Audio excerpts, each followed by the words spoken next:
All right. Thank you again to Josh for live worship tonight. We appreciate that. All right. So you don't want to hear me talk all night. So we have Christian. Pronounce your last name for me.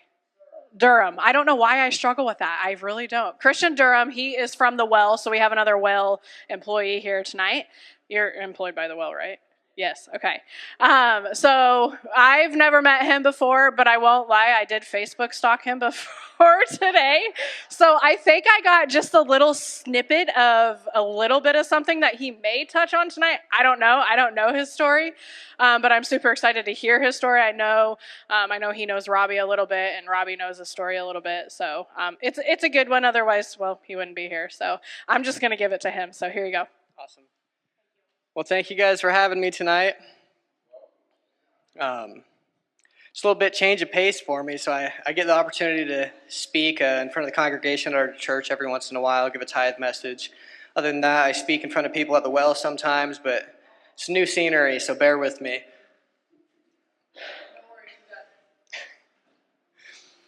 So I got two ways of giving my testimony. It normally goes one of two.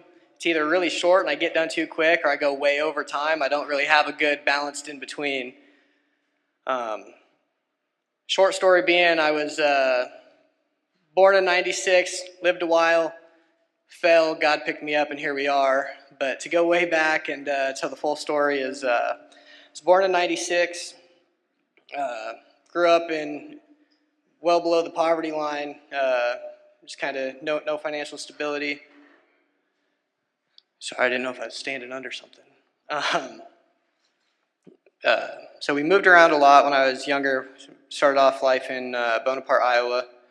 Then ended up moving to Hamilton. Started school at Twin Cedars in Bussy, if anybody's familiar with that area.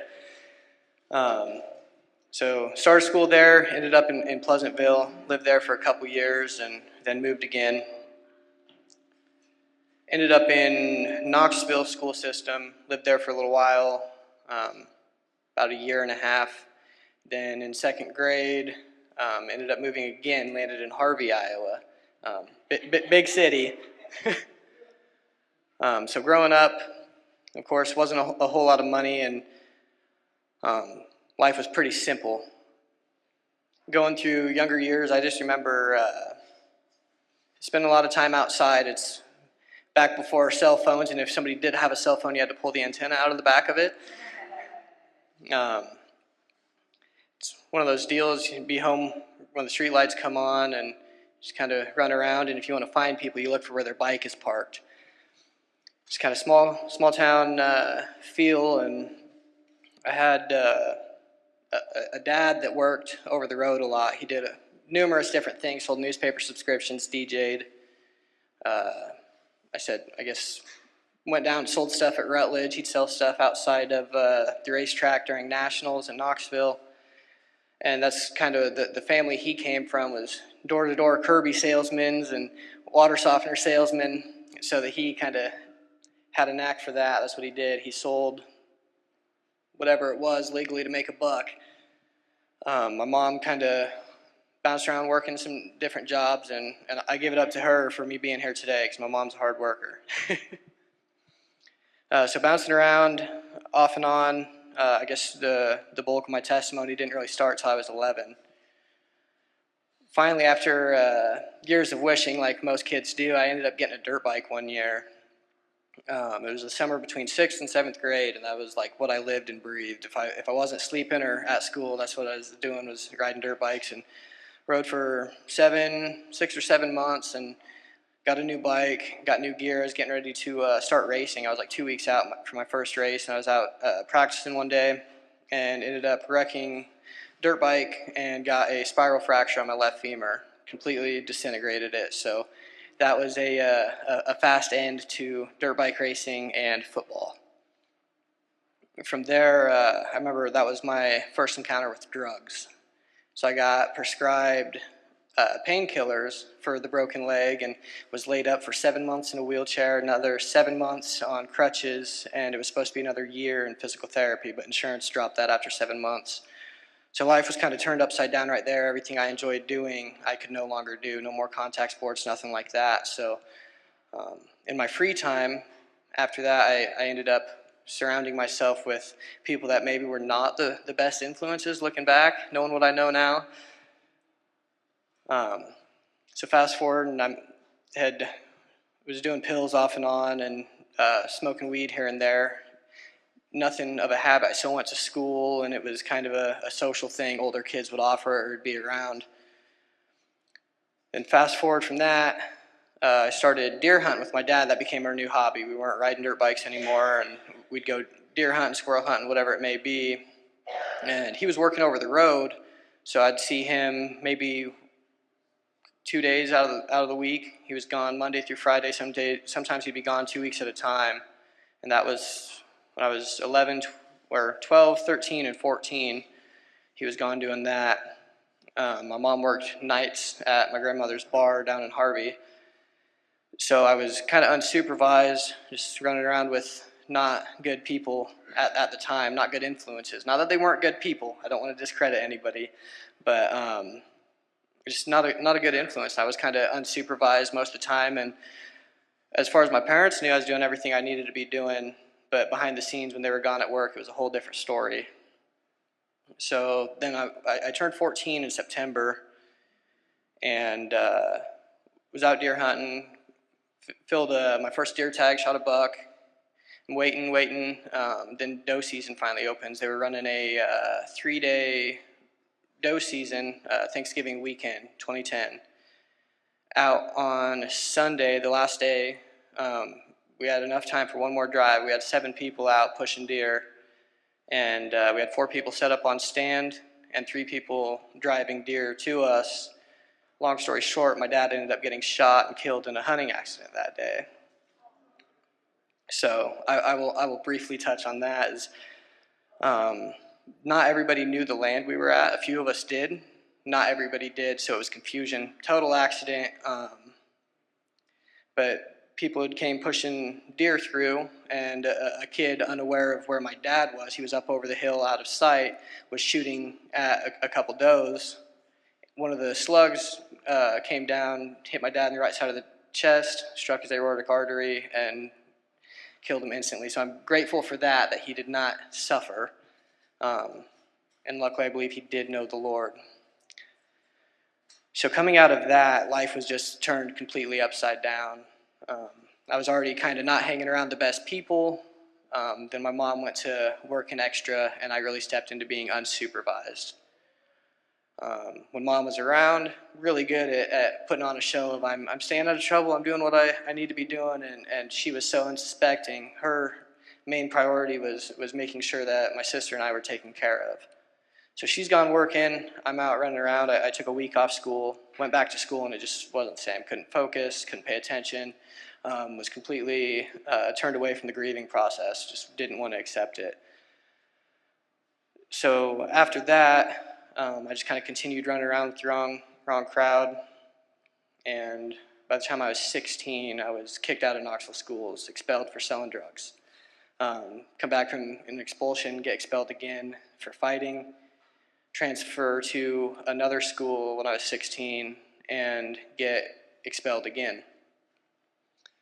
So going from there, I finally landed in Pella, of all places, and that was culture shock from Bussy. I love the community, though. I didn't then. So I was running around Pella, and I started riding BMX, and was kind of getting life straightened out a little bit. Managed to get myself away from opiates, and I thought I was doing good in recovery because I was only doing the socially acceptable drugs. So I thought I was doing it right. Celebrating that way, and started riding BMX, and that's just what I dumped all my time into. I got a fast food job, did a lot of couch hopping, and just stayed with friends. And this when I was 16, I was just about to turn 17. I ended up dropping out, and that's when I finally went to work full-time doing construction. Went over the road. I was still smoking weed, drinking, selling weed on the weekends, and that was just what my life consisted of. Didn't really have any stability. My mom went on to find a new boyfriend who she ended up getting engaged to, and I'm very thankful that she got him. So her life started working itself back out, and I still kind of lived my behind-the-scenes life that family and friends didn't really know about. So that went on for a couple years, working construction, bouncing around job to job, couch to couch, knowing no stability, and I ended up relapsing. Well, I guess I relapsed in the process of that. Sorry, it's hard to put my whole story together in my head, and it's not something I can rehearse. But at 16, I'd gotten clean off opiates, but then I ended up getting introduced to meth. And that was quite the experience. I'd been prescribed previously to Adderall. Doctor said I had ADHD. I think I just needed some discipline and to burn off some energy. So I battled off and on with that.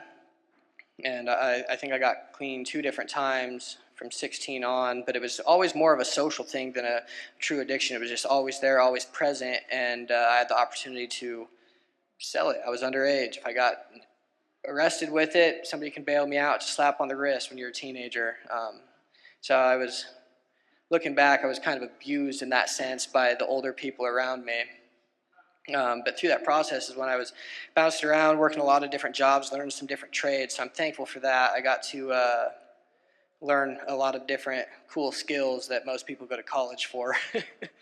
So bouncing around, that was just super inconsistent, failed relationships. I didn't have a sense of what love looked like, so any relationship that came into my life, it quickly exited. Anytime I got comfortable somewhere, I had to move. I didn't like the feeling of settling down. I bounced around a lot, different job, different house, different town, different relationships. So after all that time of bouncing around, I end up landing back in Pella.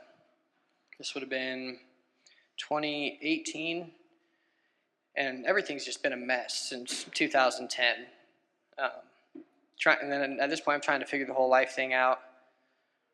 Sorry, I'm skipping a part. It would have been 2015 is when I finally ended up getting clean off meth. So I did it from 2.5 years, not 3 years. It would have been 2013 to 2015. I struggled with meth off and on, and I finally got clean. From that, July 26th, 2015. So I'm just a little over 9 years clean off meth now. So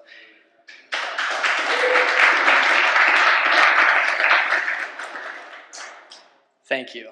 I thought that was the end of it when I got clean off that. I was like, woohoo, I kicked the hard stuff. Sadly, I didn't know what true sobriety looked like at that point. I had moved back September 4th of 2015 on my birthday, and that was really when I kind of had my first encounter with God. I moved back in with my cousin, was flopping on his couch. I'd came up from Kansas City for the weekend for my birthday and just decided I wasn't going to go back. And the job I walked away from was working at the Royals Stadium for a temp agency the year that they won the World Series. So that was a cool thing to step into right when I was getting sober.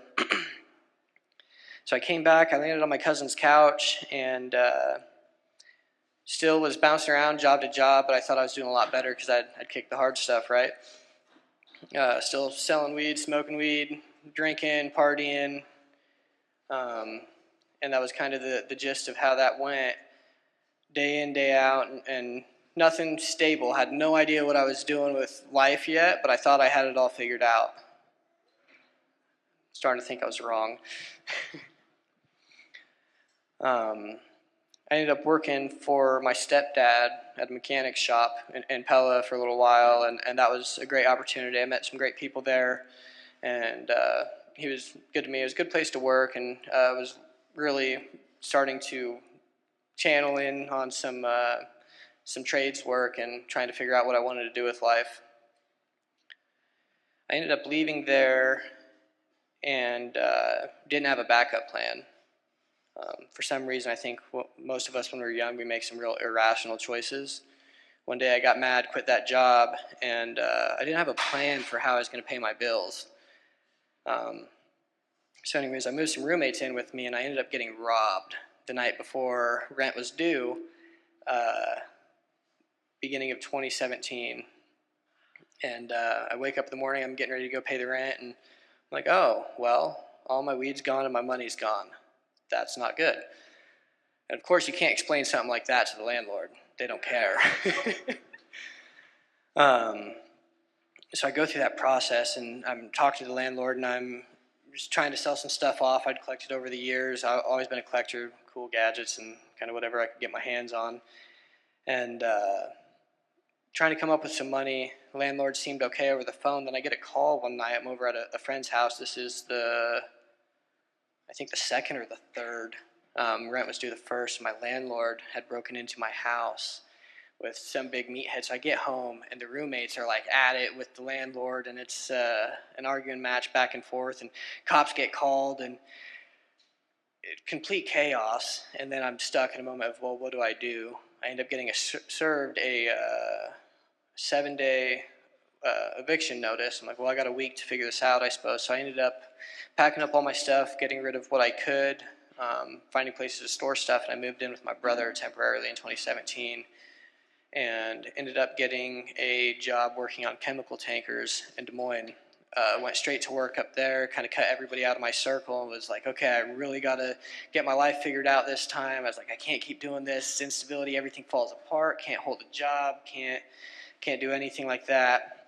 It seemed like just about every year, everything would crumble that I was working on building. So I'm there for a little while, staying at my brother's house, and then I end up running into an old friend and decide that I'm going to move in with him and his girlfriend and her sister and their cousin in a house that they rented from her mom, this giant house on the east side of Des Moines. And ended up moving in with them, and that was a fun time in the secular world.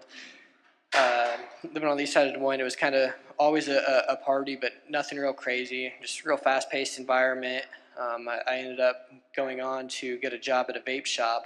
That's what I was passionate about then. I thought I was going to save the world from cigarettes. Then I ended up moving out of there, started dating this girl, and I ended up moving back to Pella, and this is in 2018. And I'm still doing good. I'm thinking I'm living out a sober adult lifestyle. I was like, look, I'm not smoking meth, and I'm paying my taxes. What more does the world want from me? I'd fallen away from church after I'd moved back in with my cousin before. That was kind of a short-lived thing. So then I moved back in 2018, not really thinking about God, not really thinking about religion, spirituality, or long-term at all, just kind of flying by the seat of my pants, working a factory-style job and selling weed. It was just kind of ingrained in my life at that point. I was always like a social smoker. And then I ended up splitting up with my ex, met my wonderful wife, Alexis. We bumped shoulders again, which story on that is we've known each other since she was born. Our dads were good friends, so I remember they used to pester us. And my dad would always give me a hard time saying, oh, you guys are going to grow up and get married. And as a kid, you're like, ew, gross, no shot. Now look at us 20-something years later. He was right. So I ended up bumping shoulders with her at a gas station one day and hit it off. We started dating, ended up getting an apartment. And then this is the turn of the year going into 2019, and crap hit the fan again. We were renting this apartment, and something happened to the furnace. We ended up with carbon monoxide poisoning and both nearly died. In a battle with the landlord, he was buddied up with some people at the fire department, so they came in, did the inspection. They were like, oh, well, that incense you were burning is the reason why the levels were so high in the house. Most of you know that's not how that works. Yeah. So that was a nightmare. So we ended up having to get out of there. We found a place to go stay for the time being. And I'm still working, doing what I need to do, and was bouncing around job to job. Nothing was consistent work-wise. The longest I'd been at a place up to this point was at my stepdad's shop. I'd been there like 9 months. That was the longest I had held any employment. We went on to end up living with an ex-family member of my wife's, and I ended up getting into it drinking one night with an older guy that kept bothering me, hit me, and we got in an altercation. Long story short, cops get called, complete chaos. I ended up beating this guy up pretty good and felt terrible about it, but it was kind of a self-defense situation. And so we ended up having to get out of there. We ended up moving with no backup plan on where to go. I found some friends who had a room for rent in Des Moines, and we landed on the east side of Des Moines by the fairgrounds. Great neighborhood, by the way. And we rented a place there for a couple months until we could end up getting an apartment. So then I'm working a new construction job in Des Moines, and we ended up getting an apartment, and my wife landed a job at a car dealership, and then things are starting to look really good. This is 2019. We've got a brand new apartment, real nice place. Oh, that's coming next. That was... So this is 2019. We land in Ankeny, get a nice apartment. I start working construction. I end up getting offered a good job pouring concrete. It was only $16 an hour, but with the hours I was working, I was bringing home $1,000 a week, between $900 and $1,000 a week. And back then, I was bringing in $4,000 a month. My wife's bringing in another $4,000. So we were living really good for having no car payment and an $800 apartment. So I got what I like to call hood rich. I spent money everywhere except for on the important stuff. And we just kind of pushed ourselves back into a bad financial spot. I ended up quitting that job. I was mad over something, and I quit the job, and I just really hadn't gotten it all figured out yet. Still, of course, I was drinking and partying, but most of my life, other than that, had settled down. And really, at this point, I was like, I've got it figured out. I did not. So come the end of 2019, here we are back to another factory reset. We decide that we're going to borrow some money from a family member of mine and move to Kansas City. My idea was in 2015, I wanted to get clean off hard drugs. I moved down there, completely exiled everybody I know for a few months, got my life sorted out, came back stable, which of course it crashed. But I was like, well, let's do that again. So we pack up January 25th of 2020. We land in Kansas City. My wife had a dealership job lined up selling cars for a Honda dealership, and I had a job lined up at a factory in a cave outside of Independence, Missouri. And we got a house in northeast Kansas City, right where 29 and 35 meet, in a little neighborhood called Crestview. And things were going good. I just landed this good job. They're giving me basically all the hours I want. And of course, she's got a good job selling cars. We get about a good 2 weeks of that, and then a layoff happens. We both ended up laid off. COVID hit. Well, mine was a little bit different than a layoff. Another altercation, not my choice. And so we both end up out of work over that whole ordeal, and you can't file for unemployment in Missouri unless you've been there for 3 months or worked 2 jobs there. So absolutely no income. We're there on borrowed money, and COVID just hit. No idea what to do. So we make it through a couple weeks. I'm doing odds and ends stuff, whatever I can to just scrounge up money. And then the government decided they were going to send me a $1,200 check. So having a little bit of mechanical experience, I decided I was going to take that $1,200 and figure out what I could make with it. So I took a quick trip to Harbor Freight down the road and slapped a ad on Marketplace, fixing cars for $45 an hour, mobile mechanic, wherever it's at. So I was everywhere except for a safe neighborhood for a few months straight, just fixing cars. Grandma's backyard, side of the interstate, wherever it was. I was just working on stuff that way. Flipped a couple cars in the process. Then ended up landing a job at Pure Fishing, and that was an awesome job. I should have never left there. I enjoyed that one. But got that warehouse job, and they were just loading me up with hours, and I was getting huge paychecks, and finally we're like getting some stability back, and we're caught up on bills. Everything's going good. I ended up taking a job offer at another place to go work for New York Air Brake, which that was a really cool experience as well. So I went on to do that, and at this point in our lives, Jesus is not in the picture. We know he's the guy upstairs, and we talk to him when we need something. So we managed to struggle our way through the year in 2020 and by the end of all that, we're like, okay, we've had enough of the big city living. Coming from a town like Harvey or Tracy, where you've got 500 people, you go to a city with 450,000. It's a little bit of culture shock to be there long term, especially when COVID was happening, riots, everything was chaos. So we make it through to the end of the year, finish our lease up, and in February of 21, we landed back in Knoxville, Iowa. And we were there maybe a week, 2 weeks, getting settled in, and my uncle invited me to church, and I was like, sure, where do you want to go? There's only like 70 options locally. So we tossed around the idea, and at this point in time, I have no idea what a church denomination is. I just know about that Jesus guy.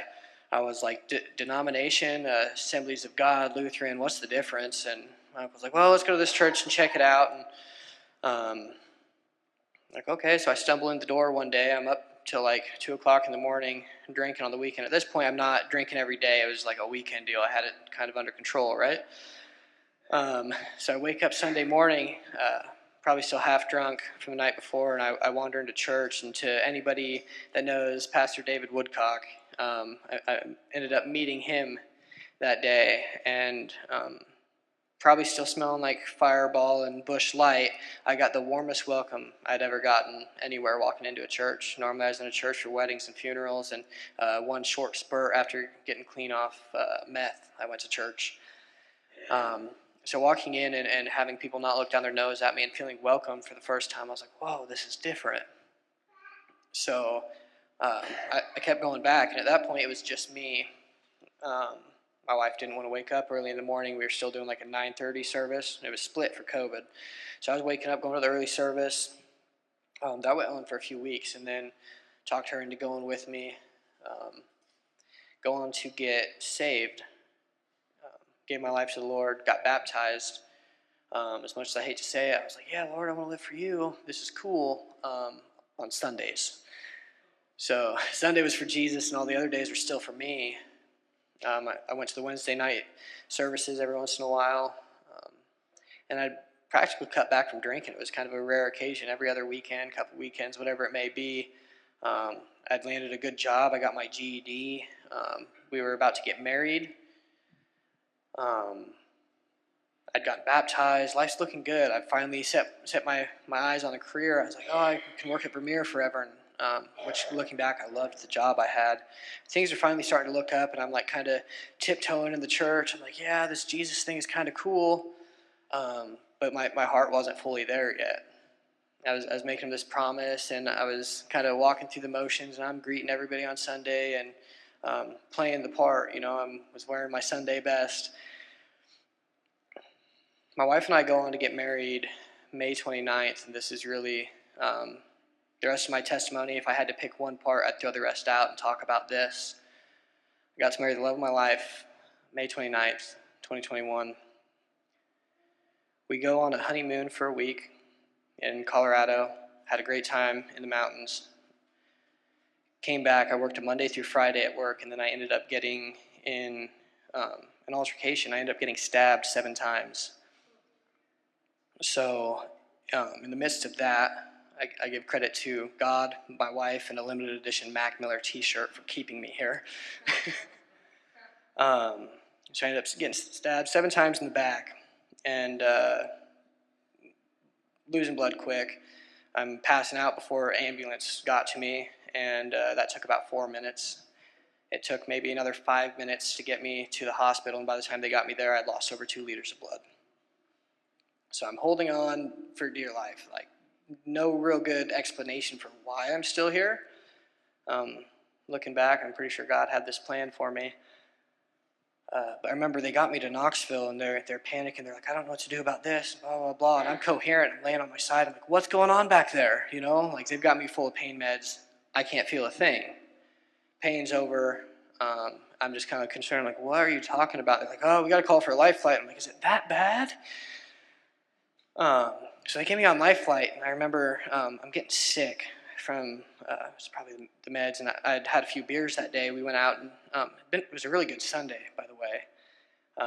I'd had a couple beers that day. I had a little bit of alcohol in me, but I remember getting sick, And I asked the lady on the life flight, I was like, can I get a drink of something? And she said she wasn't allowed to give me no water. But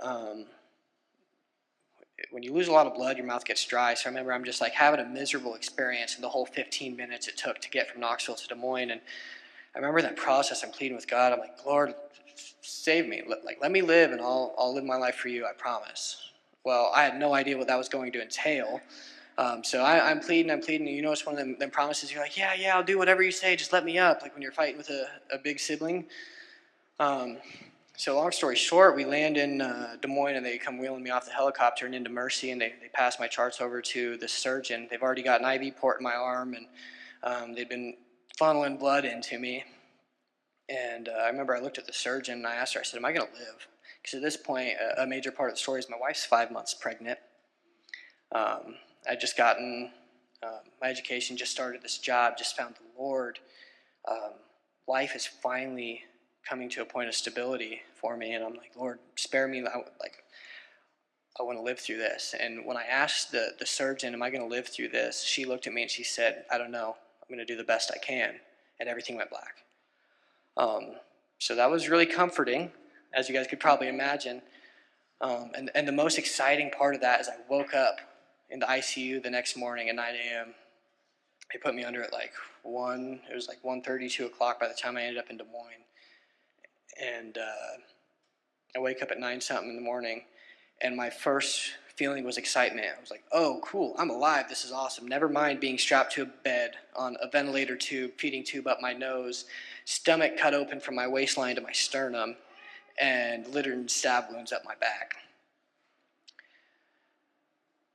So from there, panic starts to set in a little bit. I'm like, okay, I'm restricted. I'm not breathing on my own. My lungs are doing their own thing. I don't know if anybody here's ever been on a vent, but it is uncomfortable.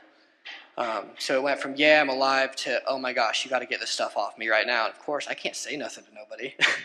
My mom's in the corner of the room on her phone, and she finally looks over at me, and I'm moving my hand back and forth. I'm like, give me the phone. And finally she gives it to me, and I'm all hopped up on painkillers, so thinking I was going to type out a message was a terrible idea.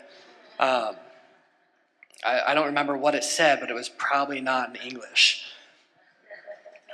So she ends up calling for a nurse, and she's like, oh, he's awake. And they come in, they get this thing out of me, and they were so motivated. They're like, oh, sweet, let's get you up and walking. And I was like, rain check, boss. Wait till tomorrow. So that goes around. Pastor Dave comes up, prays for me in the hospital. There's all sorts of people praying for me. My phone's blowing up. Everybody's trying to call me. I'm getting a million messages, and I'm just trying to gather my bearings on what's going on. I was like, all I know is I'm alive. I don't know what the rest of this looks like. Ended up getting out of the hospital. David came up, prayed for me, and ended up getting out of the hospital. It was a terrible experience.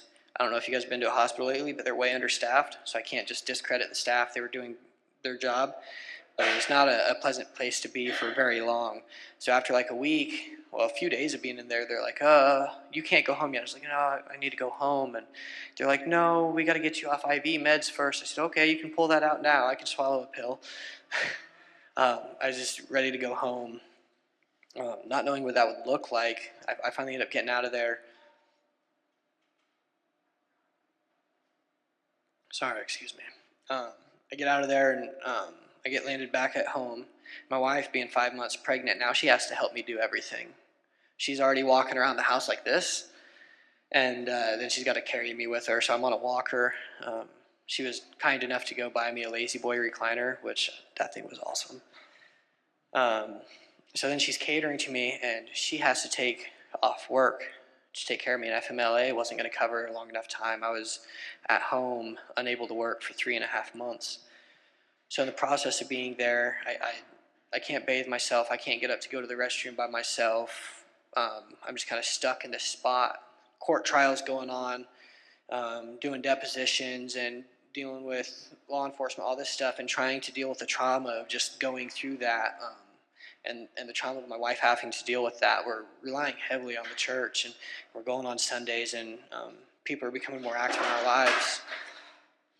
And we're just trying to navigate this. I'm out of work on disability, money's tight, she's out of work, ends up losing her job, being home taking care of me.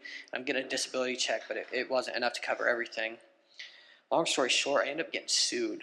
We'd been renting a house for cash, and the person we were renting from got word that I had GoFundMe money. It wasn't even enough to pay my insurance deductible, but he thought we were sitting on some cash cow, so he ends up suing me. So in the process of going through this trial over the stabbing, I'm getting evicted. I'm getting sued for $6,500.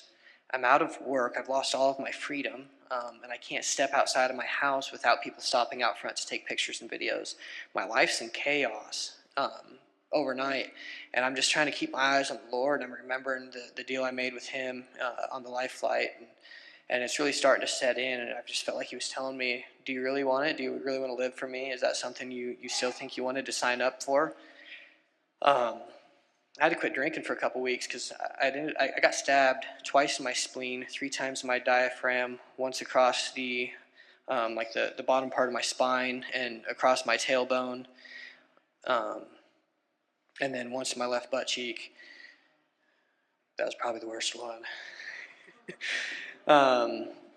So I'm all laid up. I've got 30-something stitches up my back. I've got 30-something stitches up my stomach. I can't move, can't do anything, and I'm going through all this. I'm just like, God, why me? Why now? Why this? And everything in me, you got that thought. It's like, oh, I can't wait till I can drink again. I just need to pick up a bottle and blow off some steam. Never once picked a bottle back up. Since June 13 of 2021, I haven't drank a drop. Been 100% sober since then.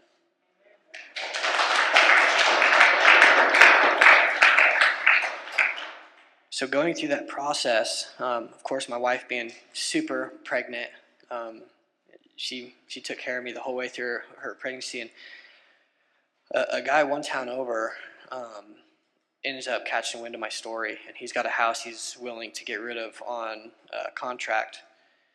I cashed out GoFundMe money, which was like $4,000. So by the time I paid a couple bills with it, put some money in the checking account, I ended up putting $3,000 down and borrowed $2,000 from another family member to get in the door of this place. It was a rental property. He had already served the people the papers. They knew he was going to sell the house. The guy that had evicted us and sued us managed to get in touch with those people, and he goes, squatter rights say you can stay here this long.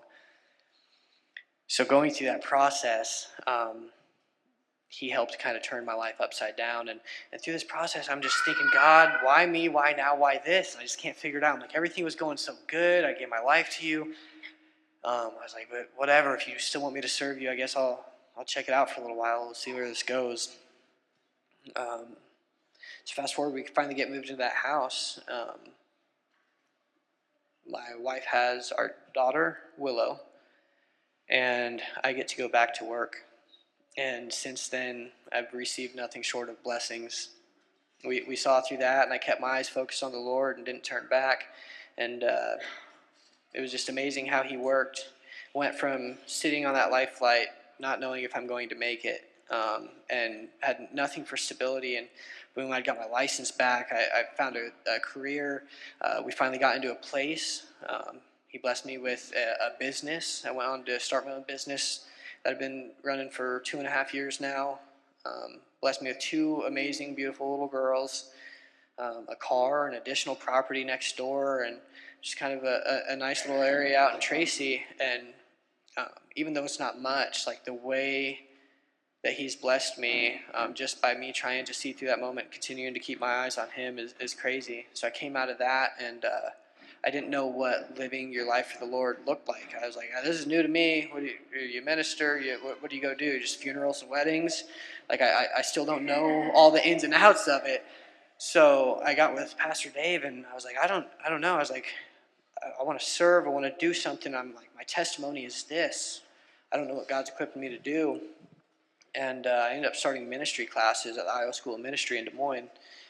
And now, as much as I hate to say it, I'm still on my last class since last November. I just got one more class to take, and then I'll be certified minister. But I didn't know what that was to look like or what would come next. And then finally stepped into full-time ministry out of manufacturing world, and stepped into full-time ministry in March at the Well. So now looking back, the process of everything I went through, I now get to use my whole life story, and that's the way God has equipped me for the ministry I'm working in now. I'm soon to finish my last class and credential as a certified minister through the Assemblies of God, and I don't know what God will have for me next, but I know for right now He has blessed me with an awesome spot to be. So that's all I got, I suppose.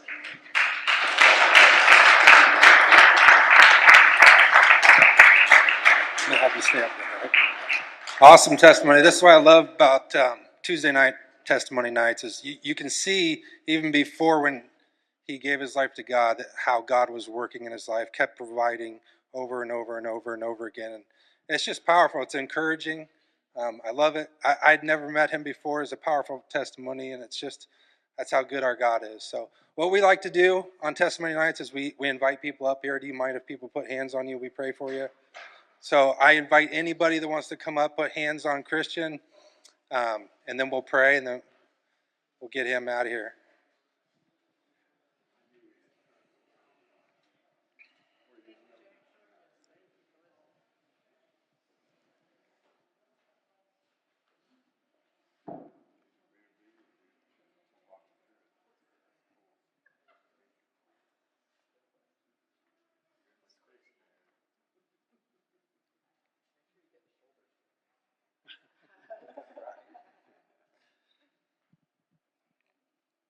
Father God, we want to thank you for this evening, Father. We thank you for your son, Jesus. Praise you, Lord, for the story that we got to hear tonight.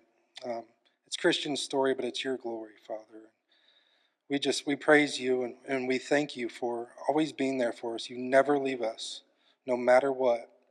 And it's there's nothing else in this world that can fill that void in our heart except for you, Father. And we just thank you for Christian and his obedience to completely serve you after all that he's been through, Father. Your faithfulness is incredible. I just ask that you just continue to look over Christian and his family, protect them, Father. Keep guiding their steps towards you and whatever you have for them in the future, Father, is going to be amazing. So, Father, thank you for the story you've given him. And I just pray for this ministry as well, Father, that you continue to build upon what you've already built and keep bringing people through those doors, Father. So we thank you, and we honor you, and we love you, and we pray this all in your holy name, Jesus. Amen.